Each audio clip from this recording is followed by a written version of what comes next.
Hey buds, welcome to another week of the Homegrown Helpers. This is your host, Rob Smith, bringing you another home grower interview jam-packed with advice to help you excel at cannabis cultivation. We're so pumped to be helping you on your journey to grow better, cleaner, healthier medicine. This week, I am joined by Doc Calyx, or Calyx. You say tomato, I say tomato.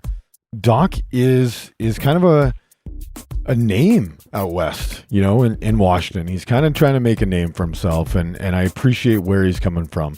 Throughout this interview, you're going to hear how he connects with the plant and how, you know, through his medical background, it's kind of brought him to this place of helping people experience what cannabis can do for them. And that's what it's all about. That's where we start. It's helping people realize that cannabis is a medicine.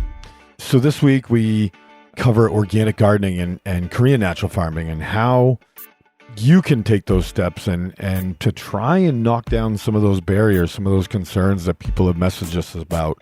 We have some things in the work to help you take those steps, but this is a great first interview about how to not be so overwhelmed with that transition from, you know, bottled nutrients to Korean natural farming, or even just regular organic gardening, you know, mixing your own super soil. You don't have to mix all the natural farming inputs.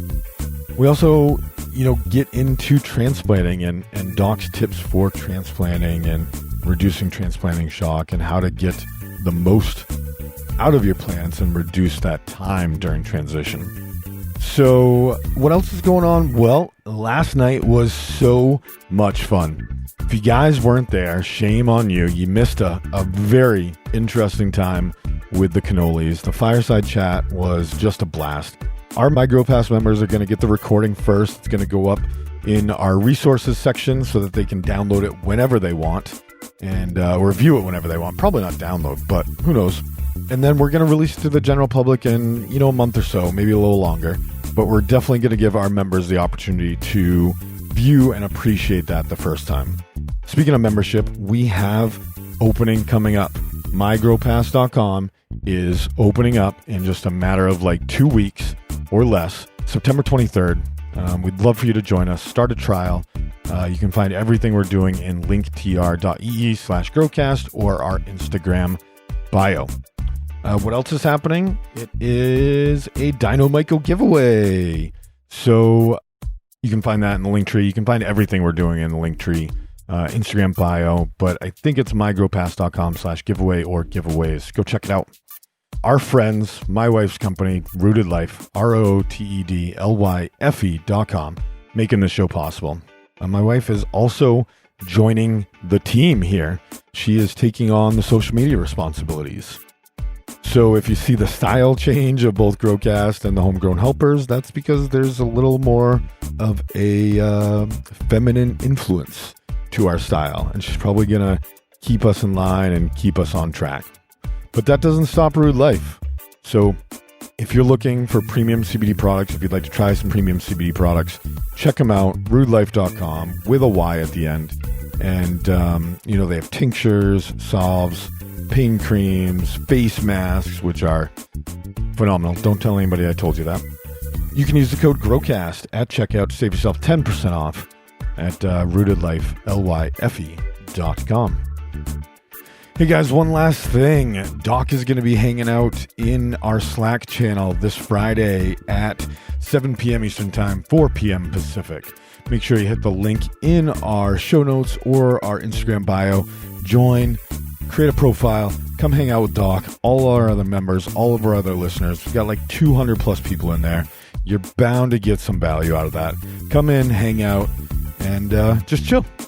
Now let's get you into this interview with Doc Calyx. And welcome to another great episode of the Homegrown Helpers. I have with me Doc Calyx. Doc, welcome to the show. Thank you. Thanks for having me on, Rob. I really appreciate it, and it's an honor to be here. Awesome. Thank you. Doc, I didn't even get it. You know, I know where you're from, but why don't you tell us where you're from and kick us off with a little bit about yourself and how we got to this point where you're talking with me and sharing your story, your cannabis story with us. All right. Well, basically, I'm just an average grower from Central Washington, and I've kind of taken this long journey through organic growing, from first starting out as a young punk, growing like Northern Lights and White Widow. Lowrider was a big one back then. And we kind of went from not knowing what we were doing indoors with indoor growing to going outdoors and learning what that was all about. And then I started really digging into it when I got older, and I moved into a greenhouse and started doing greenhouse growing for a few years. And it wasn't until like the last 4 or 5 years that I got into indoor growing. But yeah, and I started out with like cocoa, and I was using Roots Organics 7-part system. Okay. At the time, and I would not recommend that for any new grower at all. Using a 7-part system, especially non-chelated nutrients, it's a real pain, especially in cocoa. So I kind of went from that, and I wasn't having a lot of fun with it, and I went to soil. And I was the whole point was I wanted to get more and more organic, like I felt like I could never get organic enough, because the better my soil health was, the better the product was that came out of it. The better taste, the better quality, the better looks, the better yields. So I went into soil, but I was still using that 7-part system. And I was like, God, there just has to be an easier way to do this, And so I read the Rev's book on True Living Organics, and I started kind of following the Rev and what he was doing.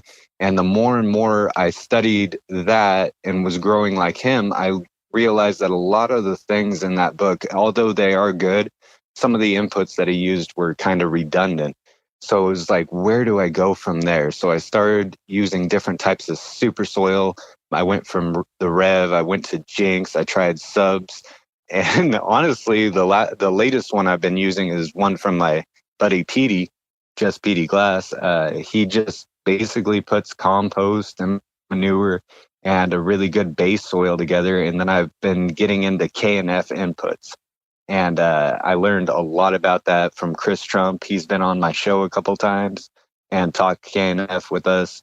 But I went into K&F using PD's soil mix and using my LABs, my FPJs, FFJs, vinegar, seawater, water-soluble calcium phosphate, all that good stuff. Yeah, we're gonna really dig into the K&F inputs here in a little bit, because that deserves its own dedicated section. But I kind of want to go back.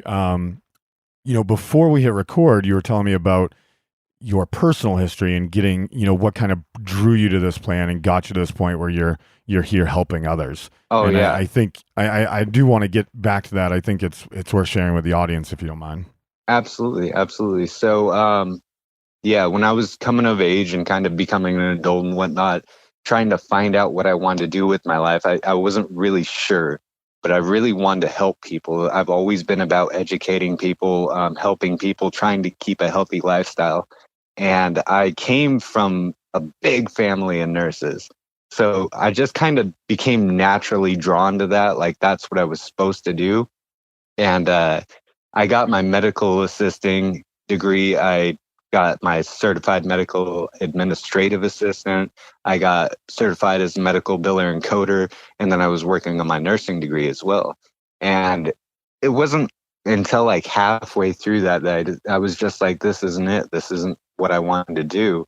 And when I was lucky enough to meet my wife, Mrs. Calyx, she kind of got me back into the plant and back into the routine. And I got very spiritual and holistic about its healing properties and seeing how much something so little, something that comes from the earth, just a single plant, can help you so much more than all these prescription medications that they're putting out, So you were kind of drawn to the plant and helping others, and coinciding with this, I guess I want to line that up with the timeline of you finding, and did you find your passion for the plant Absolutely. before starting to grow it? Is like, when did you start growing the plant? So one of my first jobs that I ever had, I was a box boy at a local grocery store.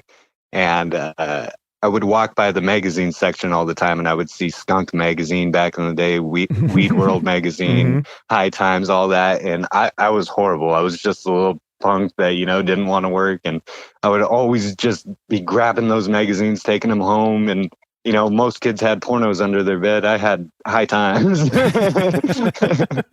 And that's what I did at night. And I didn't want my parents to know, but I was reading about this, and I was just fascinated. It was such a beautiful plant.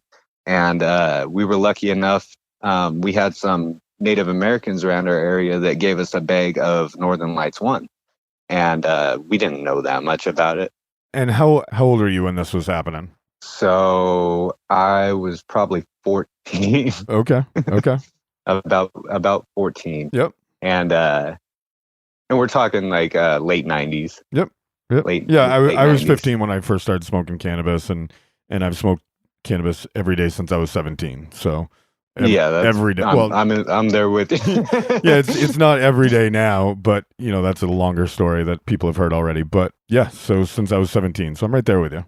Oh, right on. So we started growing these Northern Lights basically in our crawl space. And back then we had males with females, and everything was seed, and it was crap. We didn't know what we were doing. And it even took a couple cycles before we were like, okay, this is what's going on. Started catching the males early, and taking them down.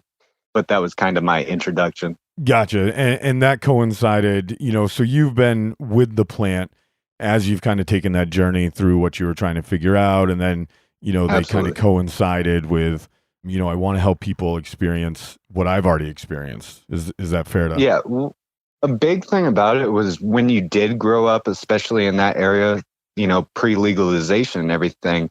I don't know how it was for a lot of people, but in our area, it was super, super frowned upon. It was like, okay, this kid's a loser. He's going to do nothing with his life. And I was one of the, sharper tacks out of my group. And I was like, well, I love this plant, but I don't want to have the stigma associated with it just because I enjoy it, So that kind of became that whole model behind everything I'm doing. Is I just wanted to break the stigma attached to this plant by getting information out there. And I'm lucky enough, even to this day now, my dad will even, come over and be like, hey, can I smell that? Or he's even growing a plant himself. And That's this awesome. The same man, that back in the day, had to get on to me about it. Yeah, very similar backgrounds. I remember the first time that I heard about the endocannabinoid system and Absolutely. The fact that cannabis supplemented something that was already in our bodies. And I was like, finally, right. I always told my mom and my dad, cannabis, and back then it was, hey, smoking weed makes me feel like who I am supposed to be. And and then being able to put science behind it and helping them realize the benefits that it could have for themselves. Absolutely. And just growing up through this whole transition has been, the most amazing journey of my life. And looking back on it as that is really important, I think. So absolutely. And we said it best. I mean, we shared similar stories, but completely, because I'm from Maine, you're from Washington, right. Completely on opposite ends of the country. Yeah. But I mean, if you love this plant, there's a certain amount that you experience with it, and we all kind of have our own experience in some way. So Doc, I want to, first, do you and your wife call each other Mrs. Calyx and Doc? Actually, no, we're on the sometimes. Okay. Because when you were like, when I met Mrs. Calyx, it's not something like I hide like I used to back in the day. And back in the day, we had it for that reason. You had to hide. That's to funny. Some extent. We even would take pictures and blur our faces and everything, you know, because you didn't want people to know. You didn't show it off like that. And I even was arrested when I was younger for it, just showing it, having it around, even pictures, whatever.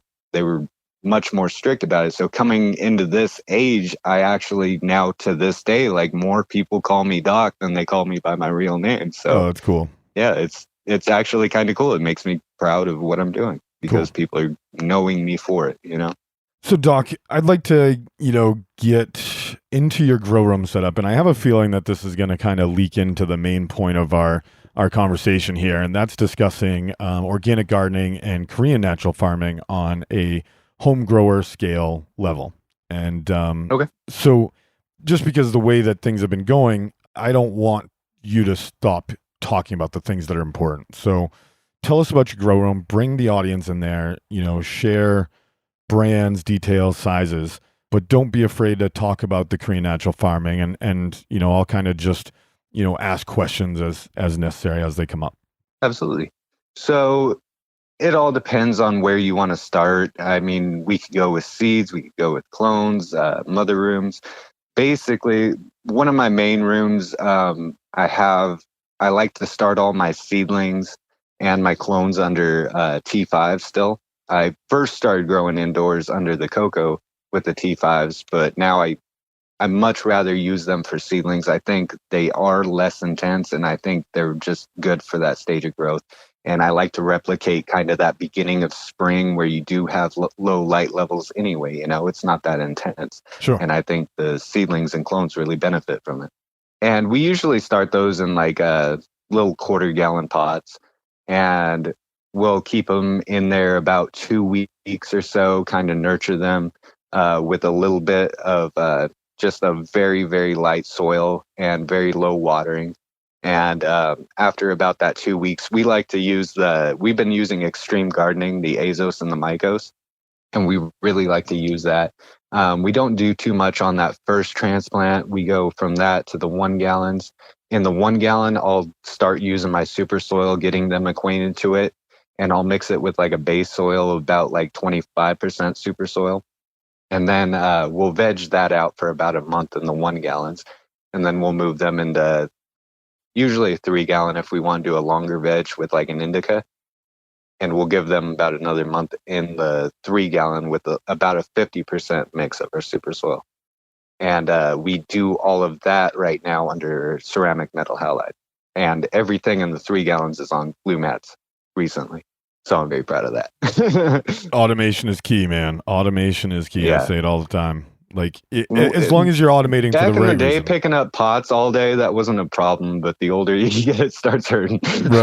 Right. No, I say on the show, like, automate so that you can spend time doing the things that are important with your plants. Absolutely. You shouldn't have to spend time watering if you can spend time pruning and caring and loving Absolutely. and making sure that your environment is on point. Like, there's so many things to do. Watering shouldn't be one of them. Right. And well, a big part of it before I got into the blue mats anyway was I just had recently, within the last half decade moved indoor, and I really wanted to get my watering practices down and see, with dry down times where I need to have my aeration at to get that perfect dry down time and how much water, how often. And then I didn't want to spoil myself before learning the proper way, That's a good call. That's a good call as well. So, yeah. And then after we do that 3 gallon, 1 month veg, then I'll usually throw them into a 7. We've been using 7 gallons lately. I really think I'd prefer an 8 gallon, just a little bit more soil, but we've been using 7 gallons, and those are also on the blue mats. And that one, that's depending on how the plant took the super soil in the 3 gallon, we'll go from there. We'll either mix it about 75% with our super soil in a base mix, or less than that if it didn't take it very well.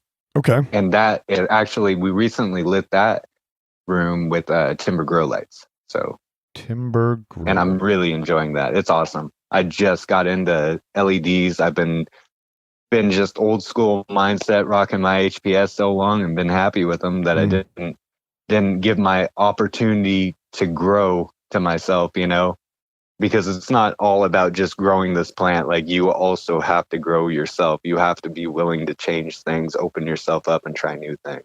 That's a great outlook. And, I think as we dig into the KNF, that'll come up a lot, because that's not something that a lot of people feel comfortable with. And I have my own questions about that would make me feel more comfortable. So absolutely. It sounds like you got an elaborate setup in Washington. What are you allowed to grow as a medical patient? As a medical patient. So the laws are horrible in Washington right now. Okay. They do not define on them. And I know Normal's doing a lot with that right now. But it's just, there's so many gray areas with everything. But the main basis of it is if you're a medical grower, you can have 6 plants. Yeah. And being able to grow those 6 plants, you're not going to get busted probably, but you can. And I've known people that have got busted just because they signed up to get their medical card, but not their actual registration. Right. You go get the doctor, but you don't get the state blessing, right?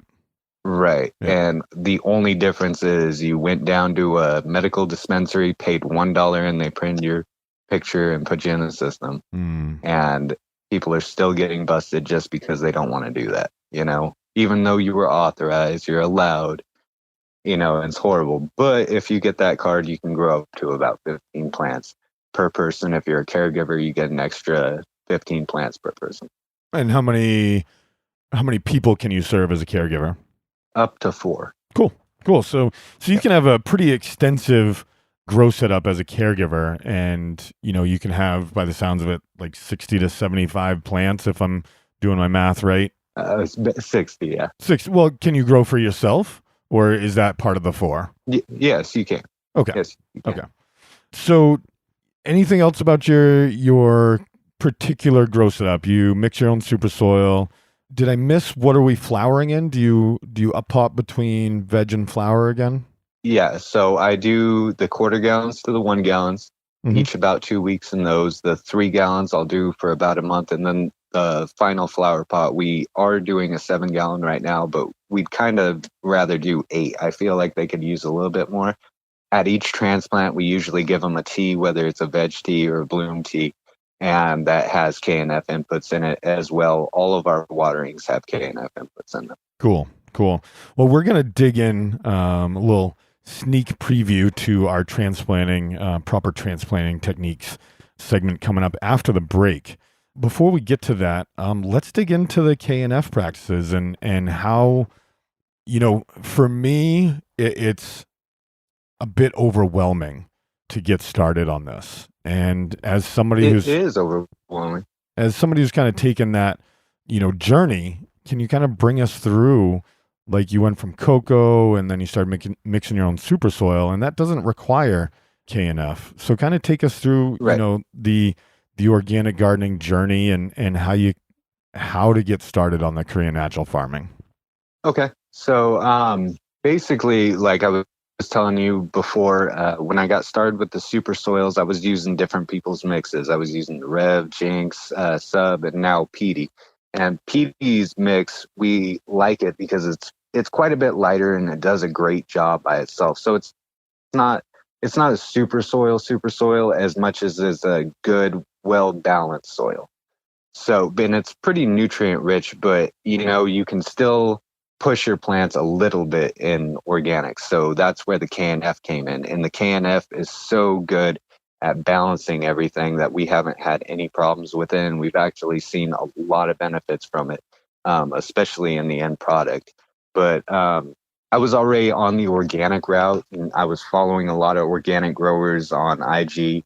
One of them being Hoda Herb, and I know you guys know him. Oh yeah.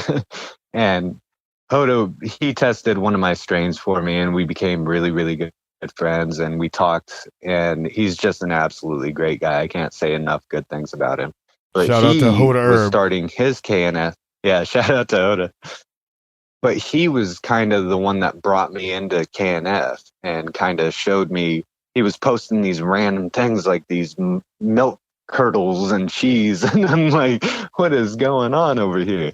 And I had to check it out, and I got onto YouTube. He told me about Chris Trump, and it's really cool that we've got to not only watch all of Chris Trump's YouTubes, he's Soil Steward on IG. Shout out to Chris Trump.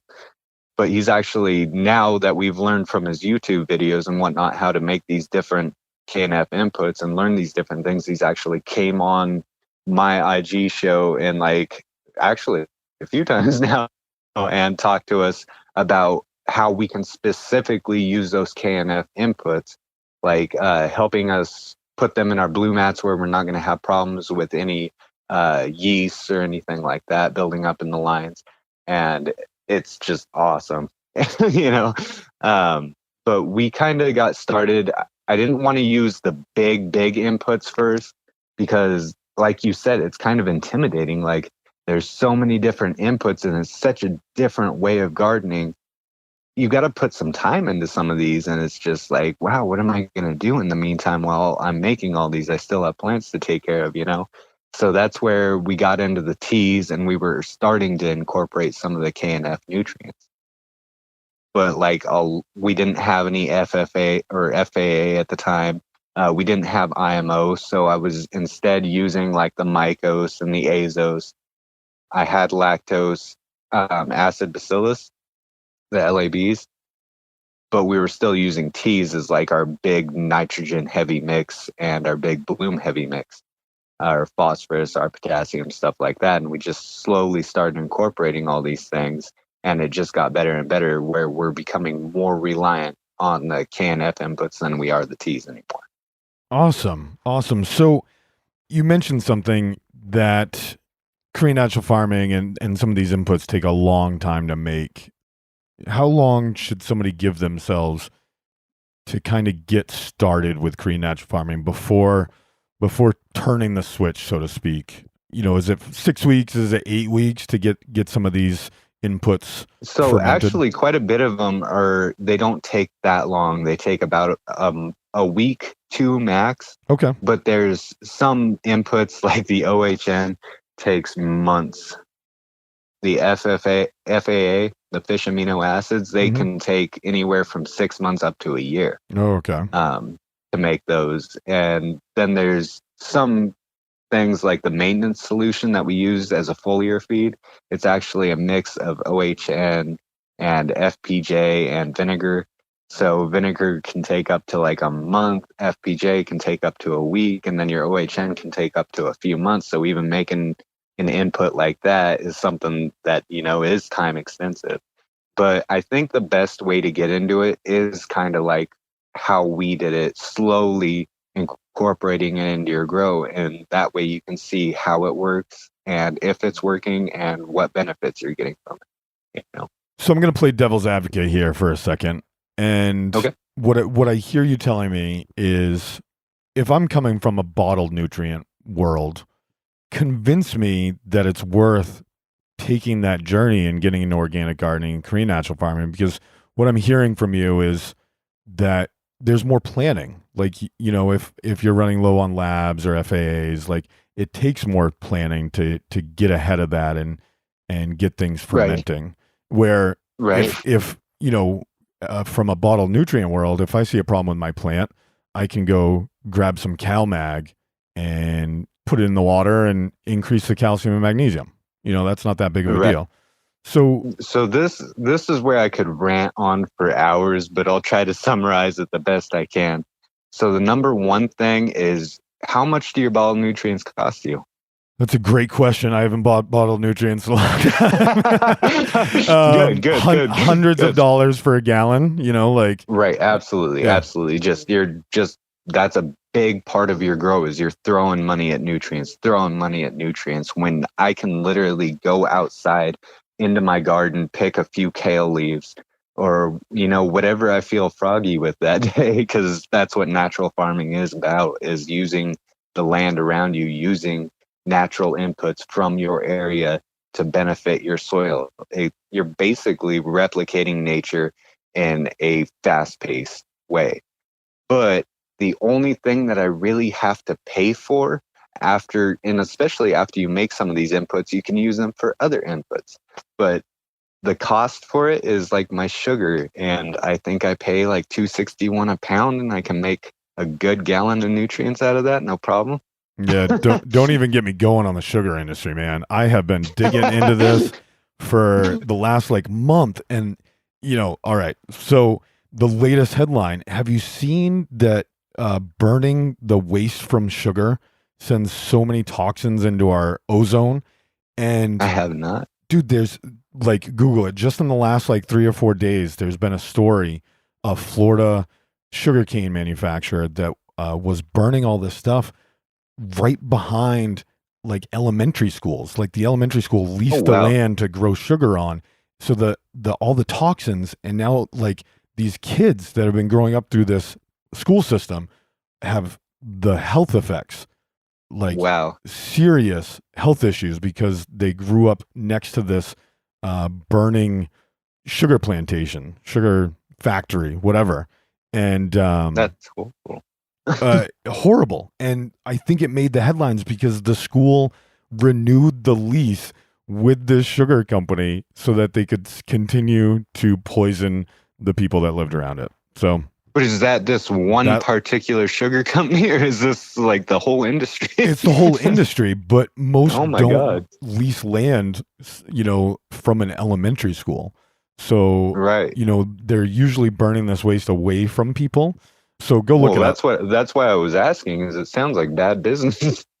Yeah. In general, just horrible morals. I think it was a Netflix documentary about the sugar industry, and there's two major sugar producers, and they really have the state of Florida by the whats, not to be inappropriate here, but right. No, they really have them up against the wall because of lease contracts and what they mean for the industry and jobs. So off my pedestal, go do your own research. But you need sugar to ferment things. So let's get back to K&F inputs here. The other major question that I have for K&F, and then we'll kind of get off this topic, is how do I know that what I fermented is of proper strength or isn't too strong, or the dosage levels, and how do I, ferment eggshells and know that when they're ready, when to use them and how not to use too much? That is an awesome question. So a big part of it, and this is where like the spiritual and holistic part comes about with it, you just know we've evolved as humans and animals alike. When we taste something bad or we smell something bad, we stray away from it, correct? Mm-hmm. Well, it's the same with these inputs. If you make something, don't freak out if you get a little bit of mold on it. Usually if it's white or if it's grayish, it's not bad. It's usually like the green or the off colors that you're going to notice and you're going to look at and be like, oh, that's horrible. And then you're going to smell it and it smells off. It doesn't smell good. When you do a lot of these inputs like the FPJ and the FFJ, it'll have a really sweet smell. It won't bother you at all. And all of these things are edible. All of these things are good for you. And I know I've grossed Miss C out a few times when I've been fermenting stuff and she's seeing all these, basically fermenting fruits in a jar and she's thinking there's something wrong with it. And I dip my finger into it and taste it. But that's what you have to go off of, is your body feel, how you feel about it and how your body reacts to it. And if it's good for you, it's going to be good for this plant. Well, that kind of started to answer my question, Doc. You had a few parts to it. I'm trying to get to the point where I'm helping people make that transition. And I think what is important is, just like anything in life, you don't stop, bottled nutrients and then start K&F the next day. Like right. This is a transition that you have to decide to embark on, right, and accept that you're probably going to make some mistakes, that there's going to be some learning curves, some hurdles to jump, but the benefits and they go beyond the money saving. What I hear from you, Doc, is okay. your connection with the plant is a lot right. deeper now because of the farming practices that you do. Right. So yeah, no, besides that, the biggest thing was, like I said, the more organic that I got with my growing from bald nutrients to like a super soil to beneficial teas to this K&F, mm-hmm. is I've noticed an increase in my terpenes. Most importantly, like the end product is more satisfying to me. Mm-hmm. And so I'm not only liking what I'm growing, but it's not costing me an arm and a leg. I've got more money to spend on my grow room and advancing my lights or making my environment a little tiny bit better or adding on to it. And all these things, they're just so, that's why they call it natural farming and they don't recognize it as organic farming, is because you are trying to replicate nature. And I think from a spiritual point of view, that's better for the plant overall. You go out into a forest that nobody's putting any chemicals on, no organic nutrients are being used, everything is natural, and all the plants are taking care of themselves, and you have some of the best ecosystems in that environment. So my last question is, what type of yield differences? So I know that the cannabinoid and the terpene profiles are different with Korean natural farming versus or just plain organic versus synthetic growing. But what kind of yield differences? Because that's always important to people. What kind of yield differences do you think? I notice a smaller yield than I did when I was pumping them full of when I started using mostly organic nutrients. Yep. That still had synthetics in them. Okay. I was getting better yields from them, but also my plants didn't look as natural. They didn't look as healthy. I was pushing them hard, and you'd get burnt tips or, heat stress them a little bit to bring out the trichomes a little bit more. With this, I haven't noticed a bigger yield yet, but I've noticed better buds overall. My nugs are much more dense. They're much more aromatic. They just look better. They have more color. They're fuller. The plants are healthier. They finish best. The dry down times on them are always awesome. They always cure up super, super nice. I think it takes a little bit less of a cure time, honestly, with the KNF than it did with some of the other ones. And I don't know why that is, but it just seems to be that way. Interesting. All right, so we're going to shift gears. We're going to take a break to thank our MyGrowPass.com partners. And when we get back, we are going to dig into transplanting do's and don'ts and how to reduce that transplant shock that new growers always seem to go through. So when we get back, we'll talk about transplanting with Doc. Do you want 20 to 30% yield increase without adding more than one product? Of course you do. If you're not already using a mycorrhizal fungi, then you need to be. And if you're using anything other than DYNOMYCO, shame on you. Our team loves it. All of our members love it. We've heard rave reviews across the board about this new partner of ours, DYNOMYCO, DYNOMYCO. Find it at dynomyco.com. They have an Amazon store. You can use the code GROWCAST to save yourself 10% off any of the products there. Members save 25% off the larger sizes, and I guarantee the code works on Amazon. I've tried it. I've used it. So check them out, dynomyco.com. Get yourself the premier mycorrhizal fungi that's on the market now. I've used a lot of them. I personally haven't used it, but Jordan has. Rhizo Rich, Wolfman, all those guys have loved it. Also give them a follow on Instagram. We got a giveaway going right now. mygrowpass.com/giveaway or hit the link tree /growcast. You know what to do. Now let's get back to this episode with the doc. All right, guys and gals, all the growers out there, we are back and ready to dig into the transplanting practices of Doc Calyx. Now you say Calyx, I say Calyx. That, you say potato, I say potato. I didn't realize I was going in that direction there. Either one works. So Doc, let's dig into proper transplanting and what you want to share with the audience to make sure that they have the best experience when they're transplanting their plants. Okay.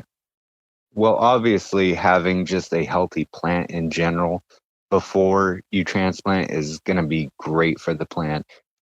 You never want to do something that's been watered recently. You kind of want to let them dry out a little bit more. Because the thing is, when roots are growing, which is the ultimate goal of transplanting anyway, is giving them a bigger environment to grow bigger, you have to allow for room for that. And the entire way that roots are going to grow is they're going to chase water. That's their job, is to take up water and nutrients. So where the water goes, the roots go. So if you let your medium dry out a little bit before you transplant it, and you transplant it into a little bit more moist of a medium, not wet, but loamy, and then those roots are naturally going to chase that. Another big thing that we recently started doing that I did not know before, and I don't know how I didn't know this, is instead of taking our plants out and just throwing them into the next spot. I mean, we would use Mycos and Aesos before, which is by Extreme Gardening, and it's absolutely great at reducing transplant shock. Like, my plants almost didn't even notice it. Maybe a day, max of stress. But one of the things that I learned recently, instead of putting on your microzyme and then putting it into the next pot, is I actually started rubbing the roots on the side and kind of untangling everything. Not hard, not being rough on it, just giving it a gentle brush along all the sides and the bottom. And that way the roots kind of unbind themselves and they're able to breathe a little bit more and they're able to push out and stretch more. Okay. Yeah. So I've heard of people doing all sorts of crazy things. You know, friends of mine have told me trimming the root balls during transplant. I've done that too. Okay. Do it all the time on mothers. Okay. So, I mean, when you're transplanting mothers? Yeah. Okay. Yep. We usually use when we have our mothers, depending on the vigor of the plant, I'll either keep it in a 5-gallon or a 7-gallon. There's not really, I've seen people do it in 1 gallons, and I'd love to do that, but that would mean I'd have to transplant about every month too. Right. And I'm a father of 4. I'm using KNF. The whole point is to bring it down a bit, right. where I can focus on more important things. But with our mothers, we'll usually use a bigger pot like that, and we'll let it go until we start seeing it having deficiencies and things like that. And then I'll give them a little bit of an upper, I'll give them a tea or whatever, and I'll give them a few more days in the pot until they start drying out again. And at that point, all we do is we take our knife or we take our hands, and depending on how the root mass is and how knotted up it is, and we'll actually cut roots off the sides of it and then just put new soil in the pot and replant it. And when I first did that, it was almost like topping my plant for the first time. It was the scariest thing ever. Right. But I had friends that did it. They swore by it. I used to test seeds for Ambitious Seeds, and he told me he's heard of crazier things. And he was the first one to tell me that, I've heard of people taking a butcher's knife and just cutting their plant into a square and replanting it. Yep. And it wasn't until we had a really good mother and I was like, it's strong, let's try it. Yep. And absolutely the amount of things that they can come back from is amazing. Yeah. So I think it's very important to talk about, revisit the fact that we're talking about mother plants that we're going to be keeping around and that we can revive. You wouldn't ever suggest anything like that for transplanting between veg and flower, would you? No. No, the whole point is to keep it as happy and healthy as possible. But with mothers, you're keeping them around for a long time. Right. And you might even be cutting most of it off of it without even taking clones, just because you're trying to keep it around, but you're not trying to put it into your grown at that moment. So it's got all this time in those pots to just build roots and build roots and build roots. And obviously, a lot of us know that we need to go with lower nitrogen levels. So the whole point of using a nitrogen-rich solution where we can get them to bush out and then just water it down, kind of, bring those nitrogen levels down a little bit and then take our clones off of it. And that whole process takes so much time that in between they will get root bound and they're not going to stay in that pot forever. You are going to have to transplant them, but you're not going to wind up putting a 30-gallon pot in a room, with its own light. Not most of us home growers, anyway. Right. Yeah. If you've never dealt with moms and several mother plants kicking around, there are times that you just wish the plant would stop growing. So if you can find a way to all right, just take a 2-week break. Like if that, if that happens after chopping those roots off, like I probably would have done it too, Absolutely. Yeah. And I haven't done it once. I've done it multiple times. And I've honestly, as long as the genetics are strong and they're good and you keep your plant healthy 90% of the time, it's going to be just fine. Right. And if you can force your plant to take a 2-week break, like you said, there's many times that you're just, trimming back plants just because they need to be trimmed back, not because you're taking clones. Yep. So absolutely. Let's wrap things up here, Doc. I really appreciate your time. First, before we wrap things up with our last question, why don't you tell the audience where they can find you, connect with you? You have some shows, you have some, other things going on. Tell us everything in Doc Calyx's world. So right now, our main platform is Instagram. Everything that we've been doing is from Instagram. That's where I got started. Like I said, I kind of came from a background where everything was kind of, sheltered and don't talk about it. So when I first came on Instagram and saw all these people posting about their plants and everything, I was like, oh, the world is changing. So that's my main platform. You can find me on Instagram at doc_Calyx.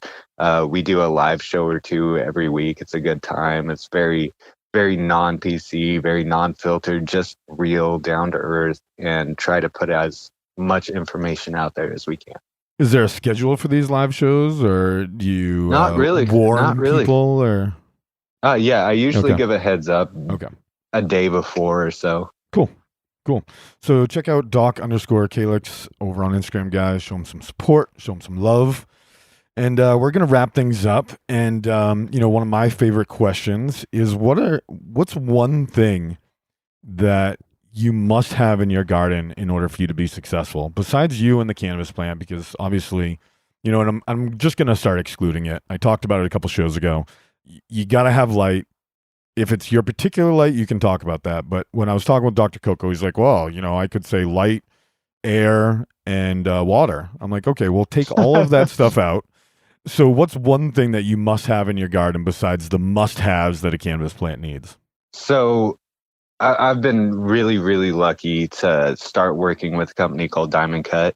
I know that you guys know all about them.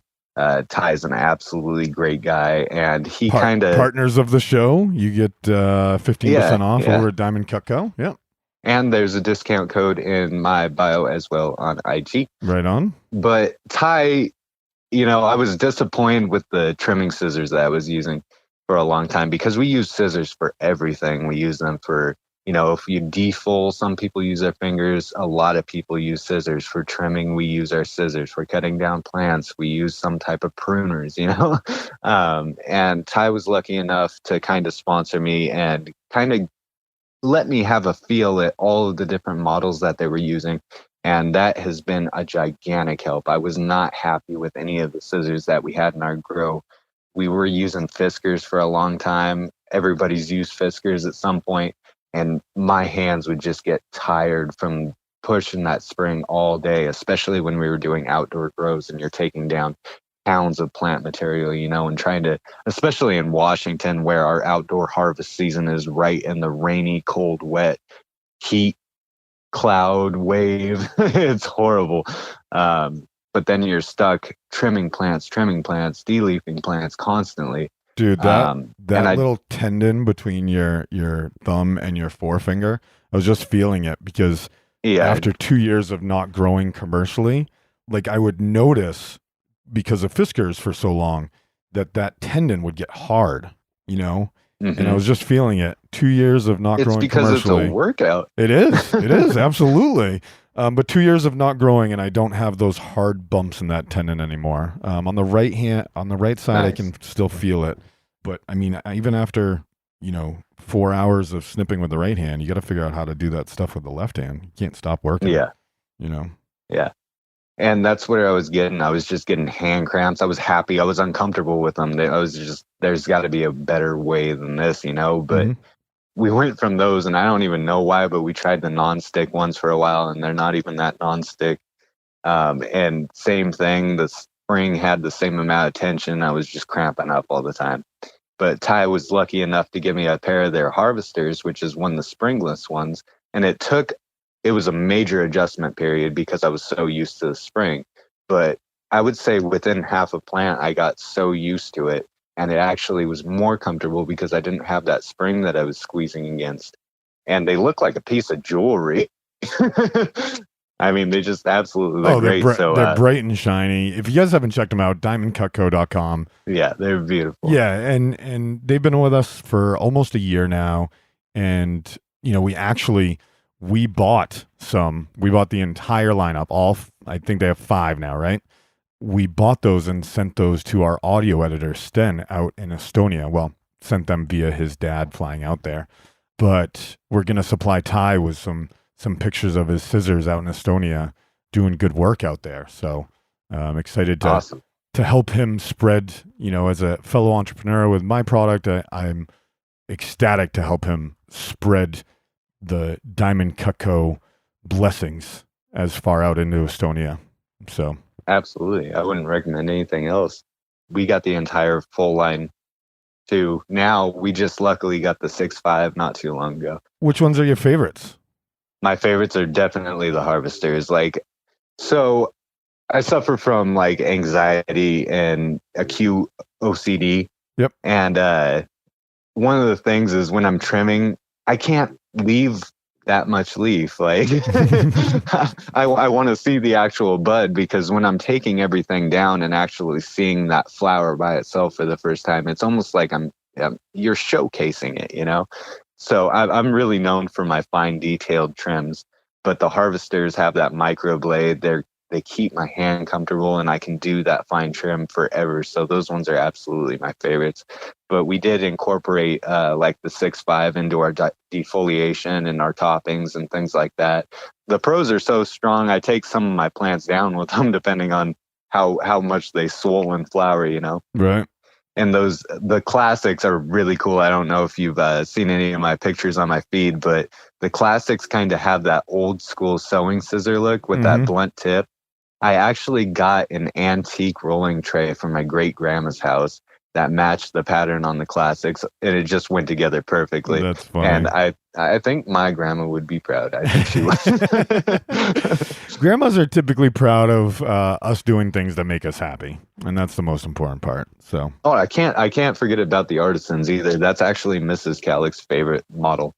Is the artisans, and those ones are actually, I would say, they're the closest in relation to what a Fisker's would be, I guess. Yep.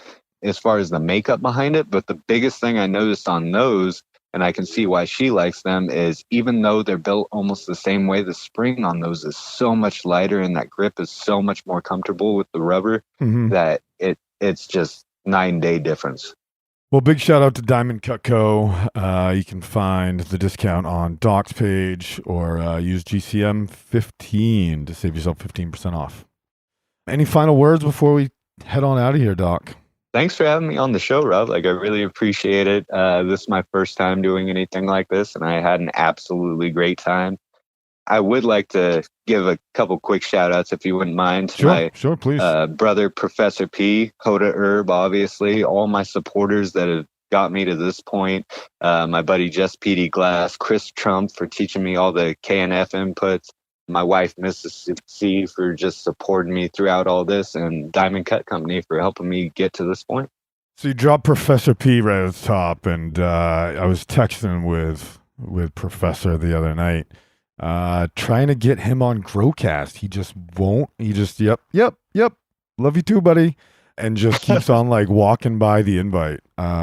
So, give him a little nudge. Tell him that you want to hear a breeder feature on GrowCast. If anybody's hearing this, Professor P, Dynasty Genetics, Relic Seeds, reach out any way you can get a hold of him. And now Sour Tree Novelty. Sour Tree, okay. Just a really great guy. One of the first people that kind of took me, accepted me in the cannabis industry. So shout out to Professor, but go find him and tell him you want to hear a breeder feature on GrowCast. I get that in person, but I'll do my best. Yeah, no. Like, I'm telling everybody out there, there's thousands of listeners. No, I know everybody should hear from him. Like, he is a very, very knowledgeable person. The amount that he's opened my eyes to is unbelievable. So good. But we'll leave on that, guys. We do open up membership for mygrowpass.com on September 23rd. So at the posting of this, we're just a couple weeks away. Get on our wait list. Give us a trial, $3. We're just a couple weeks away from opening up, and take your opportunity to join us on the inside. Until next time, thanks so much for listening, guys, and we're out of here.